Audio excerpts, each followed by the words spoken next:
With Final Fantasy VII Rebirth's launch, I thought I'd make a recap video for you and me about the events of Remake to remind you where the story left off, as I decided to replay it on the PS5. Without further ado, let's do it.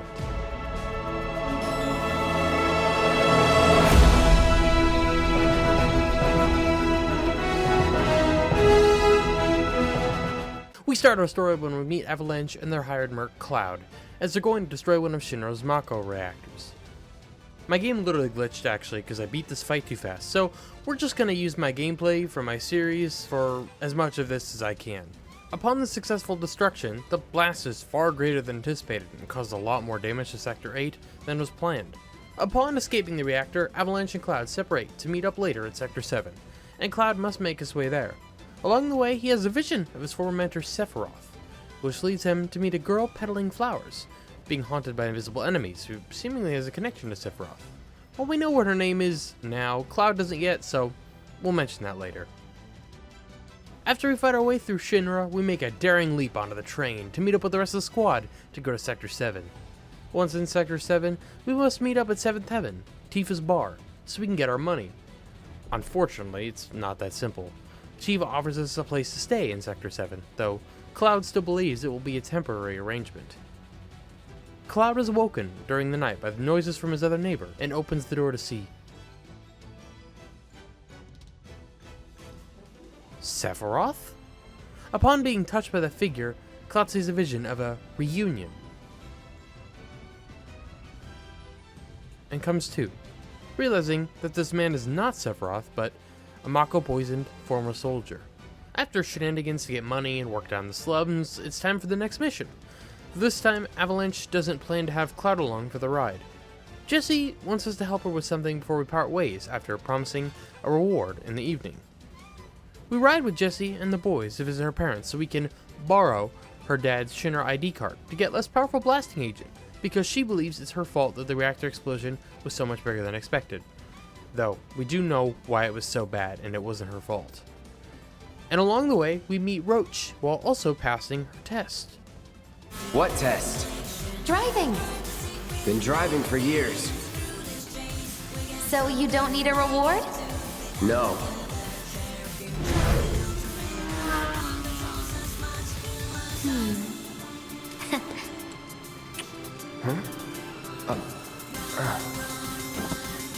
Well, you got one anyway.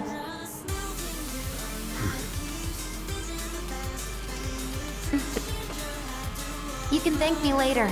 I'll wait. After that, we do more fighting to cause a distraction for Jessie, and we get bailed out by a different Avalanche cell. All's well that ends well, as we get a hug from Jessie as a reward.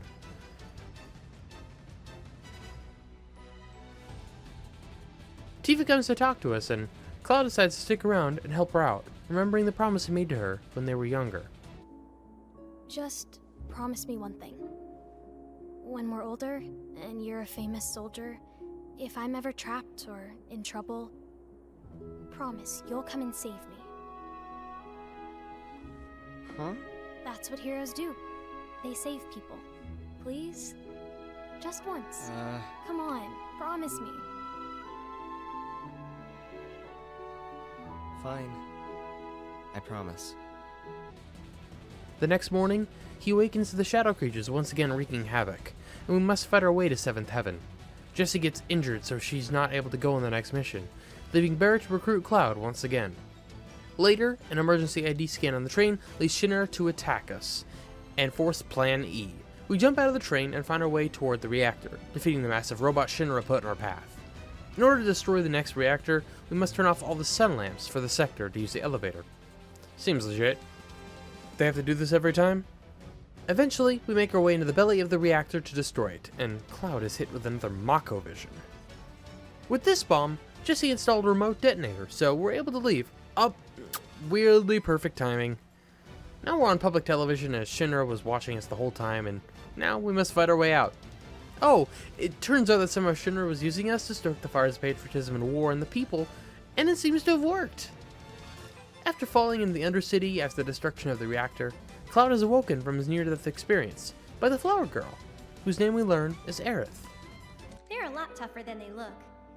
This place, it has a kind of power. After seeing Advent Children, I know just how much power this place has. After saying we'll stick with Aerith, we have to fight a new opponent, Reno. Upon defeating him, we get whisked away by the mysterious shades as Shinra once again storms in. Aerith accompanies us through the Undercity as we flee from Shinra. We follow Aerith to the orphanage she helps with and then to her house. Aerith's mom offers us a place to stay for the night before going back to Sector 7. But before that, we have to help Aerith collect flowers. And then we rescue some missing orphans. Before we can return to Aerith for the night, we must fight Rude, Reno's partner.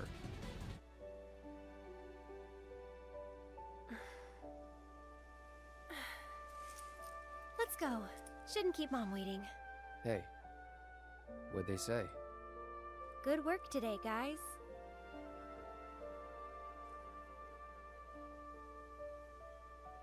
Kidding. They didn't say a word. But, you know...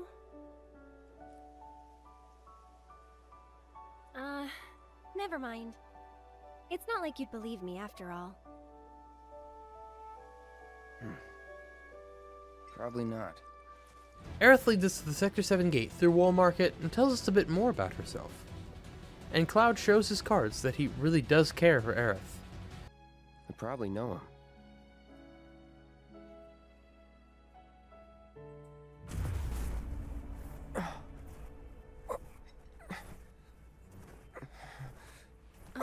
Are you okay?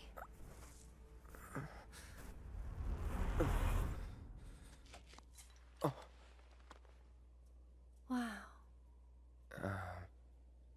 Your eyes. And then Tifa's here, visiting some Don Corneo. Aerith makes Cloud follow her, and eventually it leads to Cloud and a dress, also vying for the hand of Corneo.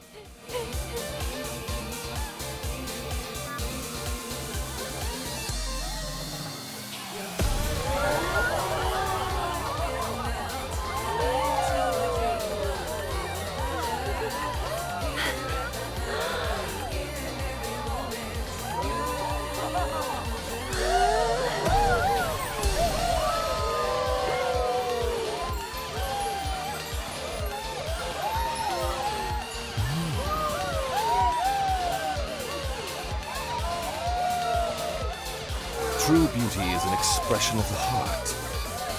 A thing without shame, to which notions of gender don't apply. Don't ever be afraid, Cloud. Cloud? Is that you? Oh my god, that makeup! And that dress! Nailed it, I know, thank you. Moving on. Also, we literally have to fight a house. Corneo tells us Shinra's plan to drop the plate on Sector 7 to stop Avalanche. Since Avalanche blew up 2 reactors, Shinra's decided they ought to stamp them out, home base and all. And I mean stamp out. By targeting the support pillar and blowing it up. The pillar? Did I stutter? The plate will come crashing down. It'll be Sector 6 all over again. I'm sure you've been there and seen the wreckage for yourself. So you know exactly what Sector 7's gonna look like. But then, as true villains do, drops us in a trapdoor to fight in the sewers. Once we climb out of the sewers, we must escape the abandoned train yard to make it back to Sector 7 to try and stop Shinra's plans to drop the plate alongside Avalanche. I'm game. Huh? But It'll be fine. We've got a bodyguard, don't forget. Mine. Right? Ghosts aren't my thing. you're just being modest. After you. Mind letting me go then? Even still, Shinra's trying to pin their plans on Avalanche to further incite war. Despite our best efforts and the many sacrifices,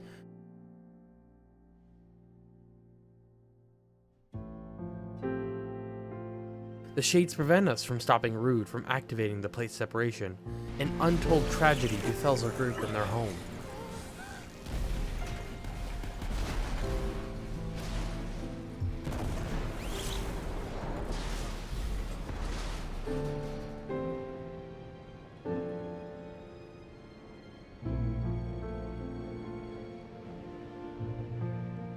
As we head toward Aerith's house where Cloud believes Marlene to be, Cloud has another vision after mentioning the agents and Aerith's connection to them.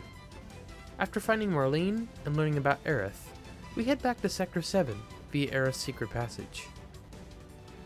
Sector 7 is understandably a hellscape, and the bar is completely demolished.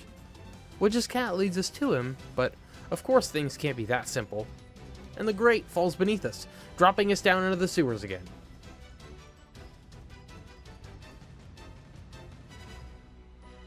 Without Cloud, we rescue Edge, but before we can leave, we get jumped by Shinra's experiments. But Cloud returns at the perfect time. Yeah. That's the Shinra I know.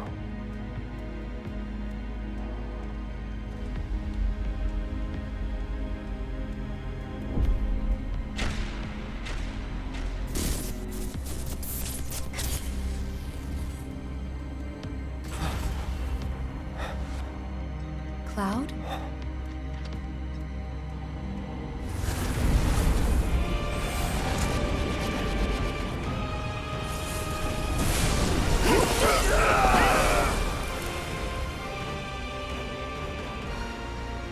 And somehow we end up topside.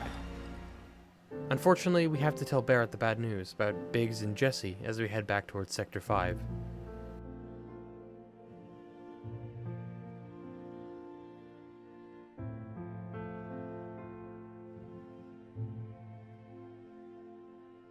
Later, when Cloud wakes up in the middle of the night, he has a meeting with Aerith. Though Cloud knows she's not really there, it's still her. I used to live in the Shinra building, back when I was really little. Your mom told us. Right. So it kind of feels like I've gone back to my childhood home, you know? Honestly, it's not that bad. So what? You want to stay? Come on, Cloud. Don't be silly. Your mom's really worried too. Two? So you're worried about me? Of course I am.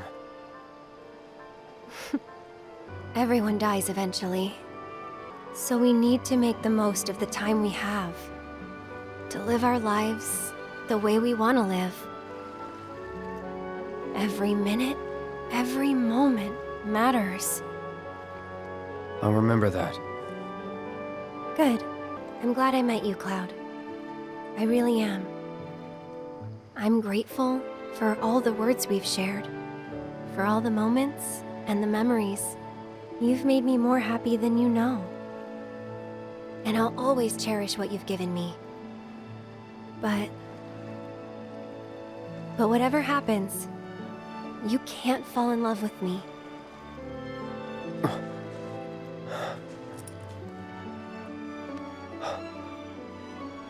Even if you think you have, it's not real.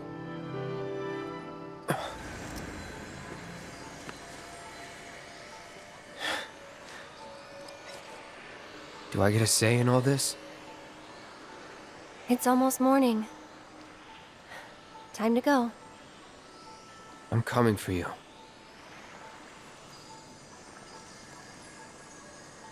If that's what you want. Thank you. The next morning, we convince Elmira to let us go after Aerith, and we now have to find a way up topside. Please, bring her back to me. Time to get some payback. Don't forget why we're doing this. I know. To rescue Aerith. So we head back to Don Corneo. And again, we're back in the sewers!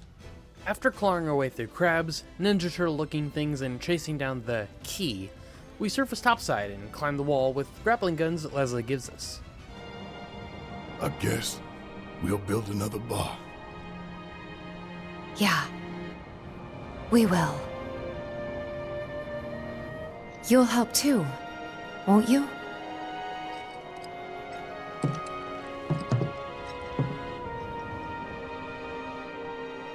For a price.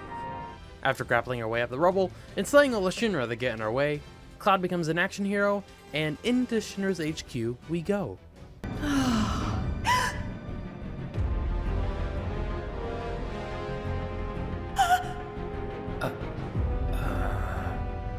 Going up. Doors closing. Right. Normal people work here too. What about you, Mom? You okay? Good. That's a relief. Just act natural. Now, show me something truly exquisite.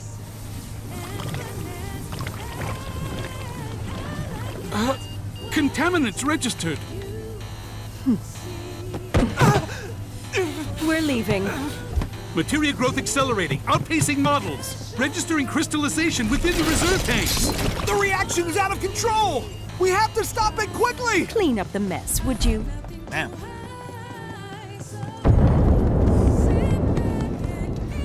Shinra really is just ruthless. After doing the whole keycard fetch quest crap and wannabe Joker shenanigans, we finally make it to the 59th floor, which leads to more keycard BS.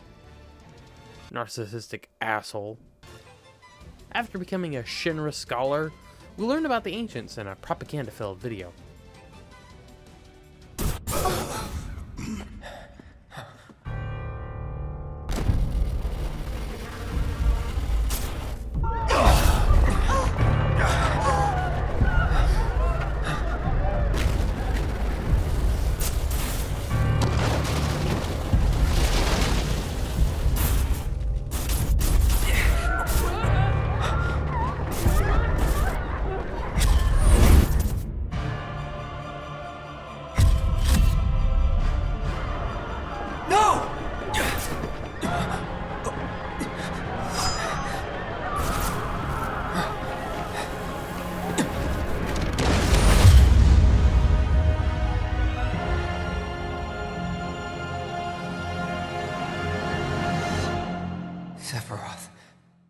An omen, perhaps? We meet Mayor Domino, who proves to be Avalanche's man on the inside, and who's been cleaning up our messes in the background. Unfortunately, he can only get us to the 64th floor. Some more shenanigans ensue to get us to Hojo's lab. Did you really think we'd leave such a precious specimen to rot in the gutter? We collected and cataloged every last bit of her, as breathtaking in death as in life. As you, my dear. Ifalna was elegance, right down to her cellular structure.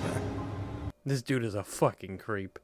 After snooping on Shinra's meeting, we follow Hojo to his lab, and without doing anything, he traps us in a room where we have to fight some Cthulhu-looking thing, because of course things can't be simple. We finally make it up to where Aerith is held, alongside another future ally. Once we defeat more enemies, and Hojo is whisked away by the shades, we make our escape by following the giant cat. This is Red 13. Cloud begins to have visions of something in the facility that is calling to him. Something Cloud called Mother, and he collapses. Awaking in Aerith's childhood room, she gives us a bit of her backstory. The shades basically equate to fate, keeping things on the correct path, and every time Aerith touches them, she feels like she loses a part of herself. Wedge and Domino hijack the TVs and tell us Avalanche is attacking to root out the president, and we need to make our way to the roof. Along the way, we see the thing Cloud called Mother, called Genova.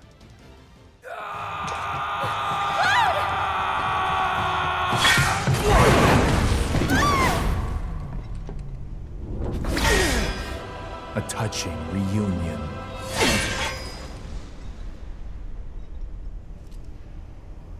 Cloud battles Sephiroth and is sent back down, having to climb his way back up.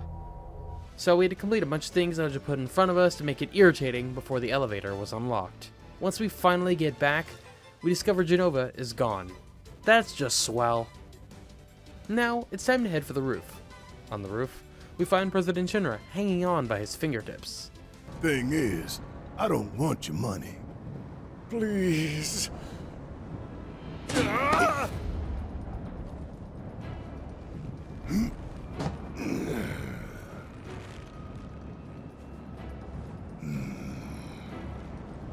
Just let me live. Everything you want can be yours. I'm a man of modest dreams. Dropping you from 70 stories up would get me damn near to good. But not all the way. You want something more, don't you? More than this right here? Talk to me again like you know me.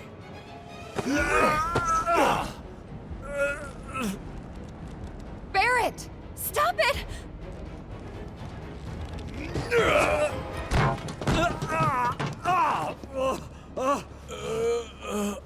While Barrett would like to let him fall, he's too good of a guy. That is what matters most to you? More than shutting down the reactors? Than the future of the planet itself? Huh? Damn. You're lying to yourself even now. Truth, justice, honor, freedom. Vain indulgences, everyone. Then Barrett gets in a bit over his head with his mouth.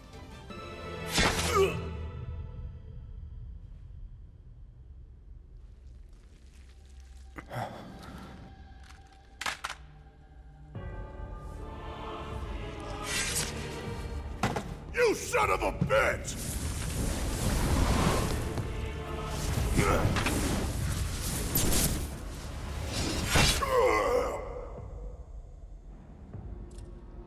Barrett!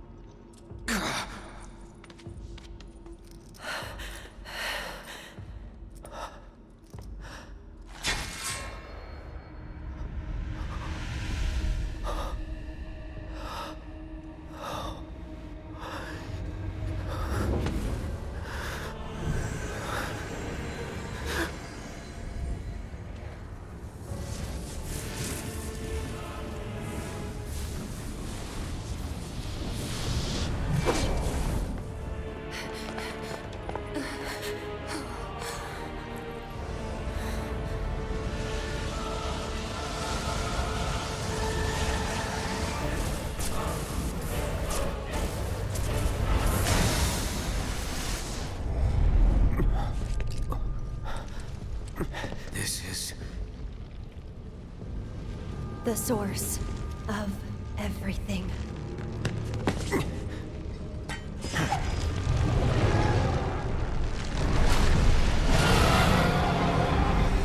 What's happening? And now it's time to take on the source of everything, Genova.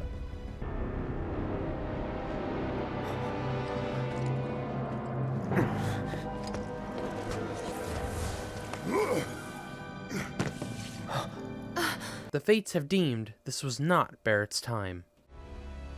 Now it's time to leave. Well, never mind. It's time to fight Rufus Shinra. I could end this, here and now. No, not quite. Tonight marks a new beginning. For Shinra!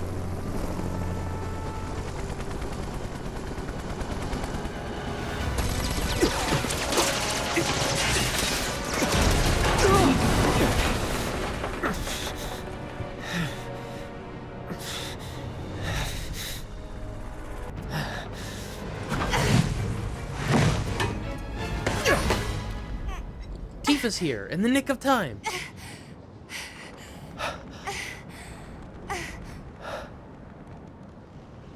You gotta be better than this. If you're gonna play the hero. Oh, you gotta be kidding me. Cloud saves the day like he's playing GTA, and then whispers, as they've been called, encircle the Shinra building. Our heroes travel the road, defeating more Shinra, and reach the literal end of the road. Everything about you is wrong.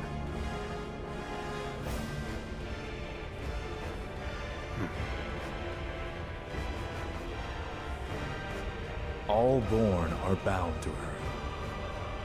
Should this world be unmade, so too shall her children. The world won't end today. But you will.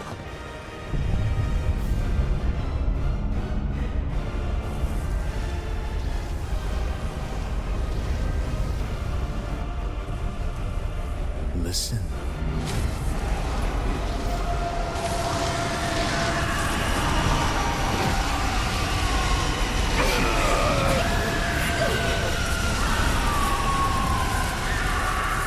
Destiny comes.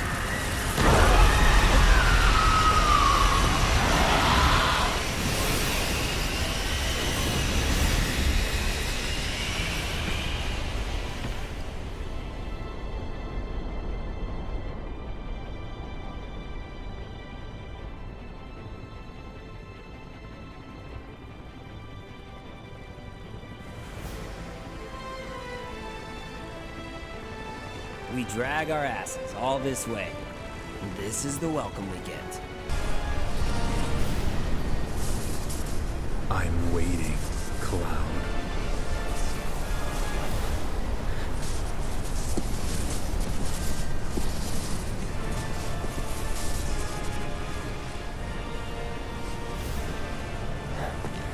Destiny's crossroads. Then why did you stop me?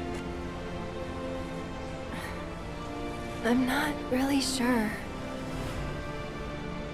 What will we find on the other side?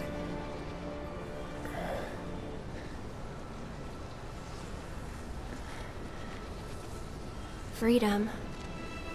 All these moments and memories, precious and fleeting, they're like rain rolling off his back. He'd tell you that he only cares about the planet, that he'd do everything in his power to protect and preserve it. But this isn't the way it's supposed to be. There's no greater threat to the planet than him. I know that together we can do this. Wouldn't be the first time I spit in Destiny's eye.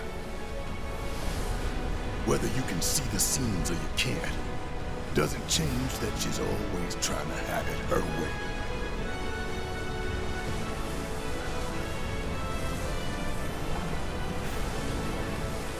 Daddy's coming home real soon, honey.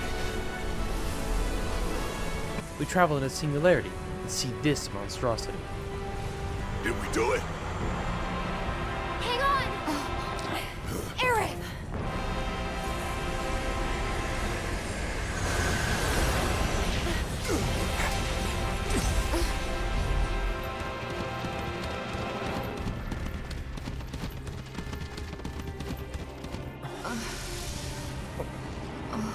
What the hell did I just see?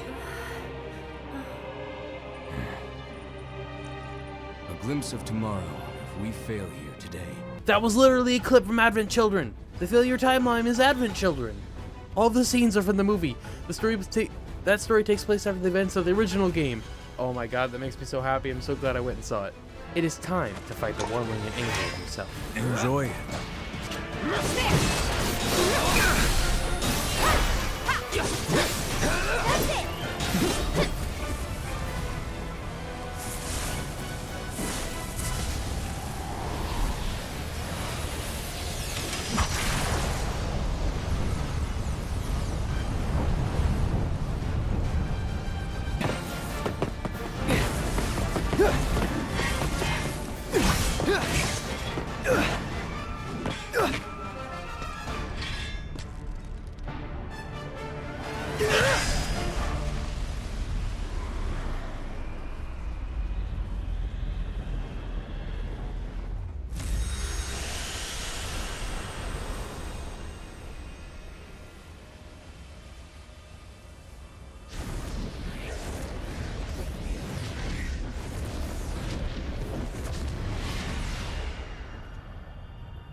And now, we're at the edge of creation.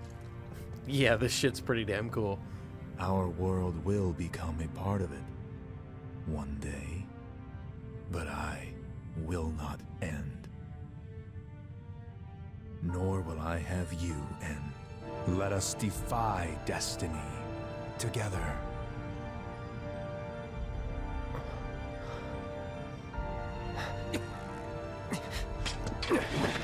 Never.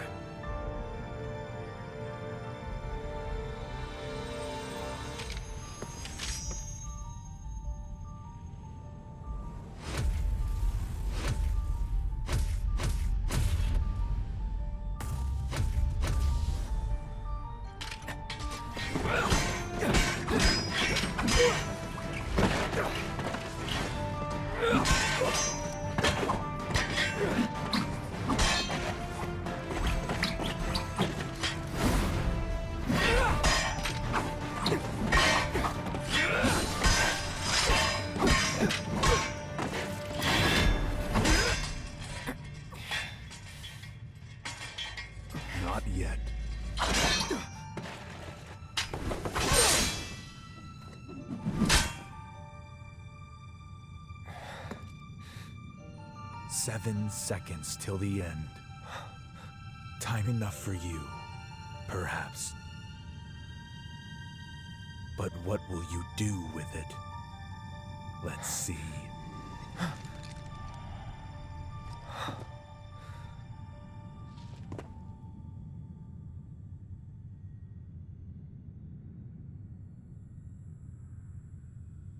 Wait, was that all of them?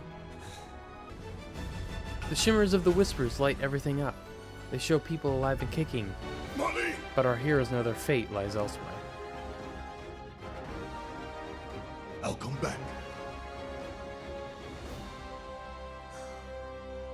As long as he's still out there. I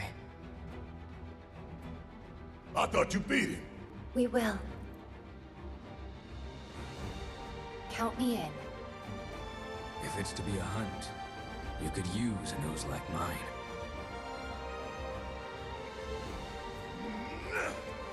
I'm in too. Bastard wants to destroy the whole planet, doesn't he?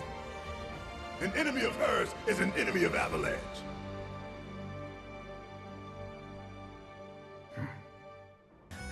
Almost there, Cloud. We're almost there.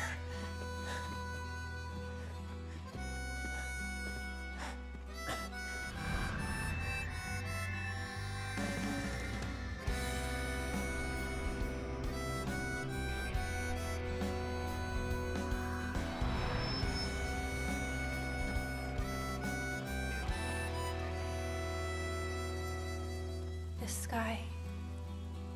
I don't like it. I don't know why that cutscene was like 24 FPS, but it was. And dude, the ending made me a bit emotional again. I hope you enjoyed the recap. While this is rendering and uploading, I will be playing Rebirth, so I hope you all enjoy that too. Maybe I'll do one of those for Reunion when it launches. For the actual game of Rebirth. Oh yeah, I'm calling my shot now. Part 3 will be called Reunion, because it's literally everywhere in the game and in Advent Children. Anyways, thanks for watching. Hope you enjoyed, did appreciate it. Make sure to subscribe for more, and I will talk to you all later. Oh, baby.